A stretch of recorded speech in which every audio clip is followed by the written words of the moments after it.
Hello friends, आज मैं explain करने वाला हूँ द पेकॉम हेयर मूवी को। मूवी के स्टार्ट में हम देखते हैं खूबसूरत लेडी जिसका नाम मेडलाइन होता है। ये एक एक्टर होती है और इसका शो बहुत लोग देखने आए होते हैं। डॉक्टर एर्नेस्ट को मेडलाइन बहुत ज़्यादा पसंद आती है और इधर हम देखते हैं कि डॉक्टर एर्नेस्ट को इतनी ज़्यादा खुशी होती है मेडलाइन को देख कर कि वह उनके पीछे पागल हो जाता है। तभी हेलन डॉक्टर से कहती है कि मेडलाइन मेरी दोस्त है, क्या तुम उससे मिलना चाहोगे? और वह एर्नेस्ट को लेकर मेडलाइन के पास जाती है। डॉक्टर एर्नेस्ट मेडलाइन को देखकर बहुत ज़्यादा खुश होता है और वह उससे बातें करते करते हेलन को भूल जाता है। हेलन को यह बिल्कुल भी पसंद नहीं आता है। हेलन बहुत ज़्यादा गुस्सा कर रही होती है। नेक्स्ट डे हम देखते हैं डॉक्टर और मेडलाइन एक दूसरे से शादी कर चुके हैं और यह हेलन को बिल्कुल ज़्यादा पसंद नहीं आता है। 7 साल बाद हमें दिखाया जाता है हेलन की हालत। वह डॉक्टर से बिछड़ने की वजह से अपने आप पर काबू नहीं रख पाई और पूरी तरीके से अपने आप को बर्बाद कर लेती है। वह एक मोटी भद्दी औरत बन जाती है जो टीवी में मेडलाइन को मरता हुआ देखकर बहुत ज्यादा खुश हो रही होती है। लेकिन तभी वहाँ पर पुलिस वाले आते हैं और उसे ले जाकर पागल खाने में बंद कर देते हैं, क्योंकि उसने कई सालों से अपने घर का किराया नहीं दिया था, इसलिए उसे निकाल दिया जाता है। फिर 7 साल बाद हमें दिखाया जाता है मेडलाइन की हालत। वह भी अब पहले से काफी ज्यादा बदल गई है। पहले वह काफी स्मार्ट लेडी हुआ करती थी, लेकिन दिन चलते उसकी त्वचा काफी ज्यादा बदल गई है। वह अब एक बूढ़ी औरत दिखने लगी है। इस वजह से वह अब बहुत ज्यादा रेस्ट करती है और अपने फेस को बदलने के लिए बहुत सारा मेकअप यूज करती है। दूसरी तरफ हम देखते हैं डॉक्टर एर्नेस्ट को, जिसकी हालत बहुत ज्यादा खराब है, क्योंकि वह मेडलाइन से अपना पीछे छुड़ाना चाहता है, पर मेडलाइन उसे बहुत ज्यादा टॉर्चर करती है और उसे छोड़ने के लिए तैयार नहीं है। इधर मेडलाइन एक मेकअप आर्टिस्ट के पास जाती है और उससे कहती है कि प्लीज मेरा फेस मेरे पहले जैसा कर दो, मुझे जितना पैसा तुम्हें लगेगा मैं वह देने के लिए तैयार हूँ। तभी वहाँ पर एक आदमी आता है और वह उसे एक कार्ड देता है और कहता है तुम इस पे जाकर अपने आप को बदल सकती हो। लेकिन मेडलाइन उसकी बातों पर ध्यान नहीं देती। फिर डॉक्टर और मेडलाइन एक पार्टी में जाते हैं जहाँ पर वो हेलन को देखते हैं। हेलन काफी ज्यादा बदल चुकी है और वह एक स्मार्ट लड़की हो चुकी है। जैसा कि हमने पहले देखा था, उसकी हालत बहुत ज्यादा बुरी होती है, लेकिन अचानक से वह अपने आप को इतना कैसे बदल लेती है, यह एक राज रहता है। तभी हम देखते हैं डॉक्टर एर्नेस्ट को, जो हेलन को देखते ही उस पर फिदा हो जाते हैं और उससे फिर से दोस्ती करने की कोशिश करते हैं। साथ ही हमें यह दिखाया जाता है कि डॉक्टर के बैग में अभी भी हेलन की एक तस्वीर रखी हुई है। फिर हम देखते हैं मेडलाइन को, जो डॉक्टर को धोखा देकर अपना एक बॉयफ्रेंड बनाकर उससे मिलने के लिए जाती है, पर उसका बॉयफ्रेंड उसे ब्रेकअप कर लेता है। यह बात मेडलाइन को बिल्कुल भी पसंद नहीं आती है और जब वह कार लेकर वहां से गुजर रही होती है, तभी वह कार में बैठी बैठी बहुत जोर जोर से रोती है और तब उसे वह पर्चा दिखाई पड़ता है जो उसे एक आदमी ने दिया था। वह उस पते पर जाती है अपने आप को बदलने के लिए। वह अपने फेस को पूरी तरीके से ढकी होती है कि उसे कोई देख न सके। उस पते पर जाकर वह एक लिज़ली नाम की लड़की से मिलती है जो बहुत ज्यादा स्मार्ट होती है और वह मेडलाइन से कहती है कि मैं तुम्हें स्मार्ट बना सकती हूँ। इधर हम देखते हैं कि हेलन डॉक्टर के घर आती है और उसके गले लगकर डॉक्टर को फंसा रही होती है। दरअसल वह मेडलाइन का सब कुछ छीनना चाहती थी, जैसे कि मेडलाइन ने हेलन के साथ पहले किया था, वैसे ही हेलन करना चाहती है। फिर हम देखते हैं लिज़ली को, जिसके पास एक जादुई दवा होती है जिसे पीने के बाद इंसान जवान हो जाता है और यह सब मेडलाइन को वह बताती है, पर मेडलाइन को भरोसा नहीं हो रहा होता है, इसलिए वह उसकी एक बूंद उसके हाथ पर गिराती है। जैसे ही मेडलाइन अपना हाथ देखती है तो उसका एक हाथ काफी ज्यादा बदल गया होता है, जिससे कि मेडलाइन को उसकी दवा पर भरोसा हो जाता है। फिर मेडलाइन उसे एक बहुत ही बड़ी रकम देती है और उस दवा को लेकर पी लेती है। जैसे ही वह दवा पीती है तो उसके शरीर में बदलाव होने लगता है। वह धीमे धीमे उसकी आंखें, चेस्ट, फिगर और फिर पूरी बॉडी बदल जाती है। वह एक बहुत ही यंग लड़की बन जाती है और काफी ज्यादा खूबसूरत दिखने लगती है।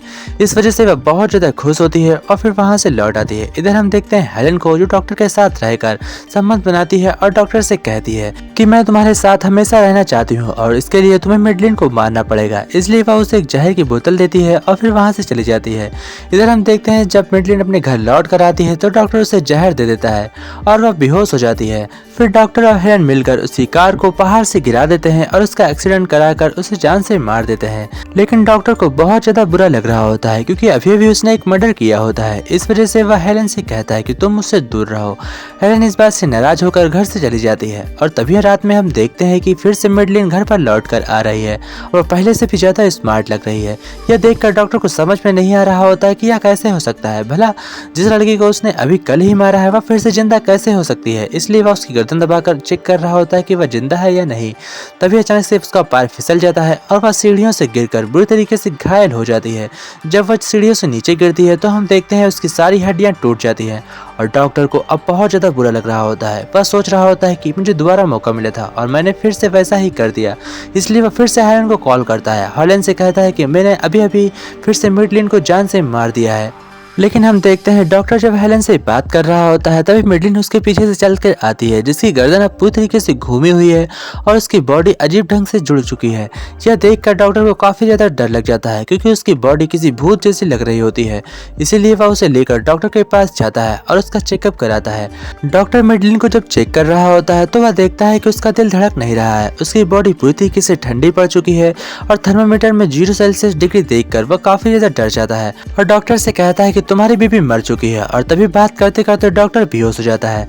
फिर डॉक्टर एर्नेस्ट बाहर दौड़कर जाते हैं और बाहर से कुछ लोगों को बुलाकर आते हैं। इधर हम देखते हैं अब डॉक्टर का ही इलाज चल रहा है। तभी डॉक्टर एर्नेस्ट वापस से रूम में आते हैं और वह डॉक्टर से पूछते हैं कि मेडलिन कहाँ पर है, उसकी बॉडी कहाँ पर है।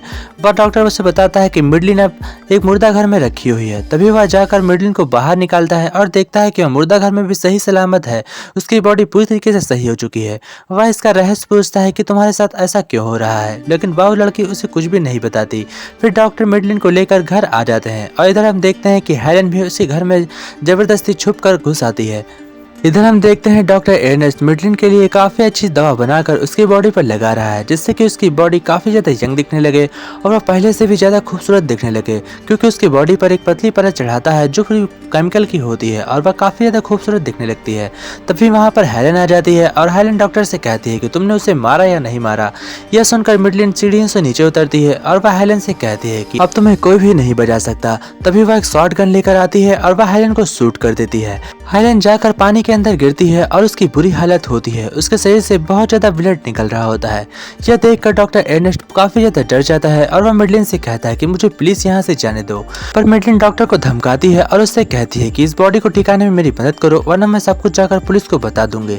इसलिए डॉक्टर और दोनों मिलकर जैसे ही बॉडी को ठिकाने लगाने वाले होते हैं तभी मेडलिन वहाँ पर देखती है कि हेलन जिंदा हो चुकी है और हेलन के पेट में बहुत ही बड़ा छेद होता है। भला यह कैसे हो सकता था, जिसके पेट में बुरी तरीके से छेद हो चुका हो वह लड़की कैसे जिंदा रह सकती थी? यह डॉक्टर को कुछ भी समझ में नहीं आ रहा था। इसलिए डॉक्टर एर्नेस्ट फैसला करता है कि वह इस घर को हमेशा के लिए छोड़ देगा और वह यह घर इन दोनों लड़कियों को दे देगा। वह अपना बैग पैक कर यहाँ से जाने वाला होता है तभी वो दोनों लड़कियां उसके पास आती हैं और उसके ड्रिंक में कुछ मिलाकर उसे पिलाने की कोशिश करती हैं ताकि वह यहाँ से कभी छोड़कर ना जाए। लेकिन डॉक्टर को इस ड्रिंक के बारे में पता चल जाता है, इसलिए वह इस ड्रिंक को फेंक देता है। लेकिन फिर वह उसे बेहोश कर उसी जगह पर ले जाती है जहाँ पर हमने देखा था कि लिजली ने उन दोनों लड़कियों को हमेशा के लिए अमर किया था। वह डॉक्टर को भी इस बात की गारंटी देती है कि मैं तुम्हें हमेशा के लिए अमर कर दूंगी और तुम कभी भी बूढ़े नहीं होगे। यह सुनकर डॉक्टर लिजली से कहता है कि ठीक है, ऐसा हो सकता है तो मुझे दवा दो। तब वह दवा जैसे ही पीने वाला होता है तभी उसे होश आता है कि अगर वह अमर हो जाएगा तो वह इस धरती पर हमेशा के लिए करेगा क्या। इसलिए वह दवा पीने से मना कर देता है और वहां से बचकर भागने लगता है। वह जाकर एक पार्टी के बीच में छिप जाता है जहाँ पर पार्टी में बहुत सारे लोग होते हैं और वह उसे ढूंढ नहीं पाते। लेकिन तभी अचानक से लिजली के कुछ डॉग्स उसको ढूंढ लेते हैं और उसका पीछा करने लगते हैं। इस वजह से वह डर कर एक बहुत ही बड़े चर्च के ऊपर जाकर चढ़ जाता है और वहां से गिरने ही वाला होता है कि तभी उसके कपड़े फंस जाते हैं और वह लटक जाता है। तब हम देखते हैं कि मेडलिन वहां पर उसे दवा देती है और उससे कहती है कि इस दवाई को पीकर तू हमेशा के लिए अमर हो सकते हो। पर वह इस दवाई को फेंक देता है। दवाई के फेंकने की वजह से अब इन दोनों लड़कियों की भी उम्र धीमे धीमे कम होने लगेगी, इस दवाई का असर खत्म हो जाएगा। लेकिन डॉक्टर जैसे ही नीचे गिरता है तो वह एक स्विमिंग पूल के अंदर गिरता है जहाँ पर वह मरता नहीं, वह जिंदा बच जाता है। फिर वह एक कार लेकर वहाँ से हमेशा के लिए चला जाता है और हम देखते हैं उन दोनों लड़कियों को जो कई साल बाद एक चर्च में बैठी होती हैं और डॉक्टर एर्नेस्ट की मृत्यु पर आई होती हैं शोक जताने के लिए। और जैसे ही वह बाहर निकलती हैं तो हम उनके चेहरे की हालत देखते हैं जो बहुत ज्यादा बिगड़ गया है। तभी वह सीढ़ियों से गिरती हैं और टूटकर बिखर जाती हैं, पर वे मरती नहीं क्योंकि वे अमर होती हैं। और इसी के साथ यह मूवी एंड हो जाती है।